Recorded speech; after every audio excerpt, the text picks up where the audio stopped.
Hulk যখন বিমানের pilot, সেদিনের যাত্রাটা ছিল অন্যরকম।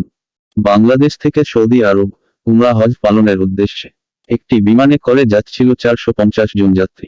কারো চোখে স্বপ্ন, কারো মনে দোয়া, সবার লক্ষ্য একটাই, আল্লাহর পবিত্র কাবা ঘর তোয়াব করা। এই বিমানের পাইলট ছিল হাল্ক। দানব নয়, ধ্বংসকারী নয়, সেদিন সে ছিল মানুষের জীবনের দায়িত্বে থাকা একজন রক্ষক। আকাশের কঠিন পরীক্ষা। হঠাৎ করেই আকাশ কালো হয়ে গেল। মেঘের গর্জন, বিদ্যুতের ঝলকানি, বিমান দুলতে লাগলো ভয়ঙ্কর ভাবে। যাত্রীরা আতঙ্কে কেঁপে উঠল, কেউ কাঁদছে, কেউ হাত তুলে বলছে, ইয়া আল্লাহ। ককপিটে বসে হাল্ক আল্লাহকে স্মরণ করল। তার মনে একটাই কথা ঘুরছিল, এরা সবাই আল্লাহর বান্দা, আল্লাহর কাবা ঘরে যাওয়ার যাত্রী। যেভাবেই হোক আমাকে জেদ্দা পৌঁছাতেই হবে। না পারলে আল্লাহর কাছে আমি কি জবাব দেব? শক্তির সঙ্গে বিশ্বাস। ঝড় আরো ভয়ঙ্কর হচ্ছিল, কিন্তু হাল্ক হার মানেনি। তার শক্তি শুধু পেশিতে ছিল না, ছিল দায়িত্ববোধ আর বিশ্বাসে। অক্লান্ত চেষ্টা, একাগ্রতা আর সাহসে সে বিমানটিকে নিয়ন্ত্রণে রাখল। প্রতিটি সেকেন্ড ছিল যুদ্ধের মতো। কিন্তু অবশেষে মেঘ সরে গেল, আকাশ শান্ত হলো। নিরাপদ অবতরণ ঘোষণা এলো। জেদ্দা বিমান বন্দরে অবতরণের প্রস্তুতি নিন। বিমান যখন রানওয়েতে স্পর্শ করল, ভেতরে কান্না নয়, ছিল শুকরিয়া। সবাই আল্লাহর কাছে সিজদায় নত হলো। হাল্কের জন্য দোয়া করল, প্রশংসা করল। আর হাল্ক চুপচাপ বসে শুধু মনে মনে বলল, আলহামদুলিল্লাহ। এই গল্পের মূল শিক্ষা, এই গল্প শুধু হাল্কের নয়, এই গল্প দায়িত্বের। আসল শক্তি ভাঙচুরে নয়, আসল শক্তি জীবন রক্ষায়। আসল সাহস রাগে নয়, আসল সাহস বিশ্বাস আর সততার মধ্যে। যার হাতে মানুষের জীবন, সে যদি আল্লাহকে ভয় করে, তাহলে কোনো জড়ই তাকে হারাতে পারে না।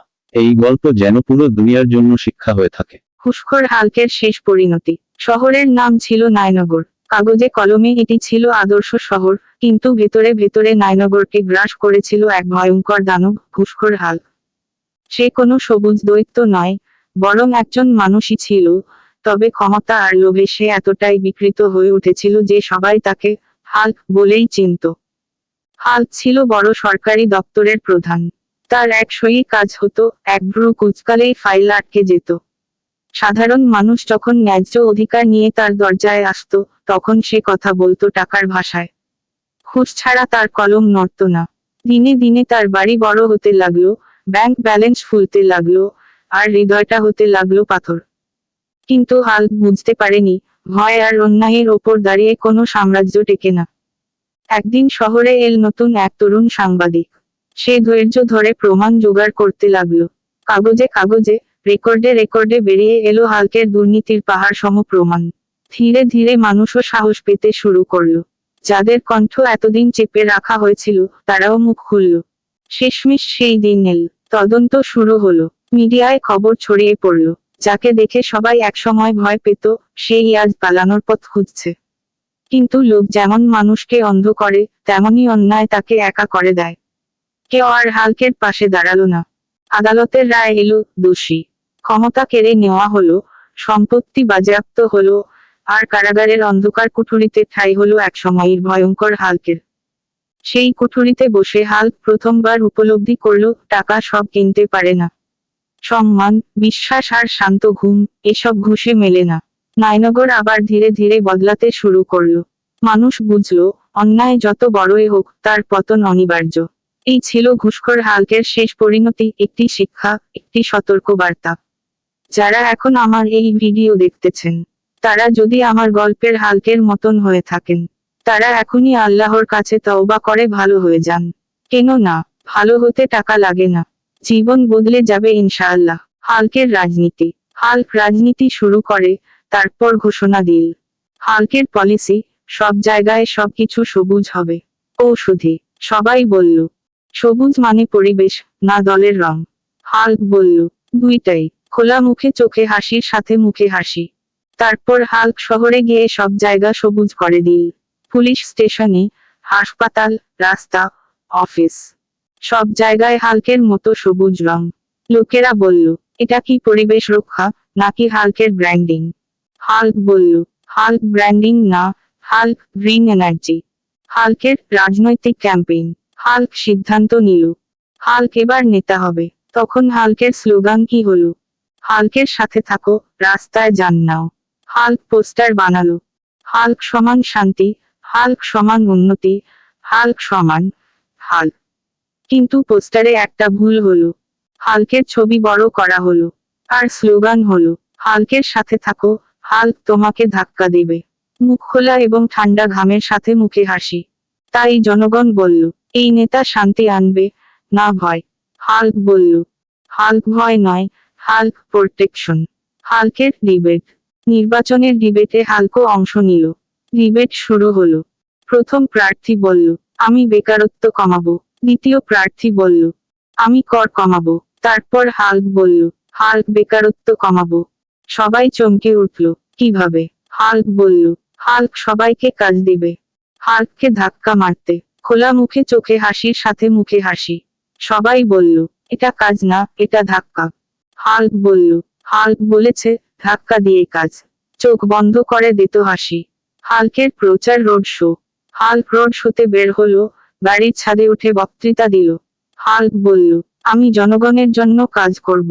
একজন লোক বলল, কি কাজ? হাল্ক বলল, হাল্ক শহরকে ঝামেলা থেকে মুক্ত করবে। তারপর হাল্ক শহরের ট্রাফিক জ্যাম দেখে বলল, হাল্ক সব গাড়ি সরিয়ে দেবে। খোলা মুখে চোখে হাসির সাথে মুখে হাসি।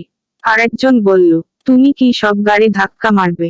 হাল্ক বলল, না, হাল্ক ভেঙে ফেলবে। মুখ খোলা এবং ঠান্ডা ঘামের সাথে মুখে হাসি। এখন শহরে সবাই বলল, হাল্ক ভোট দিলে গাড়ি আর জ্যাম হবে না, কারণ সব গাড়ি চলে যাবে। অনেক বছর আগে এক মুসলিম রাজ্যে জন্ম নিয়েছিল এক অদ্ভুত শিশু। তার রং ছিল সবুজ, শক্তি ছিল মানুষের বাইরে। রাজাকে হত্যা করা হয় আর শিশুটিকে হারিয়ে ফেলা হয় অন্ধকার জঙ্গলে। সে জানত না সে কে, কিন্তু তার রক্ত জানত সে একজন রাজপুত্র। তার গলায় ঝুলছিল একটি তাবিজ, যা শুধু রাজ পরিবারের জন্য ছিল।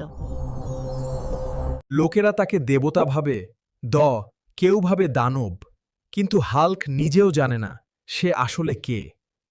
যখন নদী রেগে যায়, তখন তারা হাল্কের নাম ডাকে। কিন্তু আসল রহস্য লুকিয়ে আছে নদীর তলায়। আজ দেবতা না, আজ হাল্ক শুধু একজন রক্ষক। এক ছিল সবুজ দৈত্যের মতো এক রাজা, নাম তার হাল্ক। শক্তিতে অপ্রতিরোধ্য, কিন্তু হৃদয়ে ছিল এক রাজ্যের চেয়েও বড় ভালোবাসা। তার জীবনের সবচেয়ে বড় শক্তি ছিল তার একমাত্র রানী। এক নজর না দেখলে তার হৃদয় অস্থির হয়ে উঠত। বাণিজ্যের উদ্দেশ্যে একদিন হাল্ক পাড়ি জমালো সাগরের পথে। সে জানত না, সামনে অপেক্ষা করছে ভয়ঙ্কর নিয়তি। হঠাৎ আকাশ কালো হয়ে গেল। কালবৈশাখীর তাণ্ডবে চুরমার হয়ে গেল রাজকীয় জাহাজ। মৃত্যুর সঙ্গে লড়াই করে ভেসে ভেসে এক অচেনা দ্বীপে পৌঁছালো হাল্ক। দ্বীপের মানুষ আতঙ্কিত। এটা কি মানুষ নাকি দানব? ভয় কেঁপে উঠল সবাই। হাল্ক বুঝল, সমস্যার সমাধান শক্তি নয়, বিশ্বাস। ভয়কে জয় করতে লাগে দয়া আর মানবতা। ভয়, ঝড় আর ভুল বোঝাবুঝি জয় করে। হাল্ক ফিরে এলো তার রানীর কাছে, একজন সত্যিকারের রাজা হয়ে। এই ভূমি একদিন ছিল দুর্বল মানুষের হাতেই, কিন্তু আল্লাহ যখন শক্তি দেন, তিনি তাকেই দেন। আজান ভেসে আসছে দূর থেকে, হঠাৎ আকাশের সবুজ আলো। এই ভূমি একদিন ছিল দুর্বল মানুষের হাতে, কিন্তু আল্লাহ যখন শক্তি দেন, তিনি তাকেই দেন, যাকে মানুষ কল্পনাও করতে পারে না। সবুজ ধোঁয়ার ভেতর থেকে হাল্কের আবির্ভাব। তার চোখে শান্তি, রাগ নয়, হাতে কোরআনের আলোয় তৈরি এক প্রতীক। সে আর শুধু হাল্ক নয়, সে আজ ন্যায় বিচারের পাহাড়, ইসলামের ছায়ায় গড়া এক অদ্ভুত শাসক। জাতীয় সংসদের সামনে হাল্ক দাঁড়িয়ে, পেছনে বাংলাদেশের পতাকা ও ইসলামী ক্যালিগ্রাফি। জনগণ তাকিয়ে আছে বিস্ময়ে। ক্ষমতা দিয়ে সে ধ্বংস করেনি, ক্ষমতা দিয়ে সে প্রতিষ্ঠা করেছে আদল। ঘুষ, জুলুম, মিথ্যা সব ভেঙে চূর্ণ। হাল্ক দুর্নীতিবাজদের কারাগারে পাঠাচ্ছে, কিন্তু গরিবদের মাথায় হাত রেখে দোয়া করছে। যেখানে মানুষের আইন ব্যর্থ, সেখানে সে দাঁড়ায় আল্লাহর আইনের পাশে। শক্তি তার মুষ্টিতে নয়, শক্তি তার নিয়তে। অন্ধকার কক্ষে বিদেশি শক্তি ও দেশীয় বিশ্বাসঘাতকরা পরিকল্পনা করছে। মানচিত্রে বাংলাদেশ। হাল্কের শক্তির এই শাসন সবারই মেনে নেয়নি। অন্ধকারে জন্ম নেয় নতুন শত্রু। শত্রুরা আক্রমণ করলে হাল্ক আকাশের দিকে তাকিয়ে শান্ত হয়, তারপর শুধু প্রতিরোধ করে, ধ্বংস নয়। সে চাইলে সব শেষ করে দিতে পারত, কিন্তু ইসলাম তাকে শিখিয়েছে ক্ষমা শক্তির সবচেয়ে বড় রূপ। হজরের আলো। হাল্ক একা নদীর ধারে দাঁড়িয়ে। ধীরে ধীরে সবুজ আলো মিলিয়ে যায়। সে কি মানুষ ছিল, নাকি আল্লাহর এক পরীক্ষা? বাংলাদেশ জানে শুধু একটাই, ন্যায় থাকলে হাল্ক থাকবেই।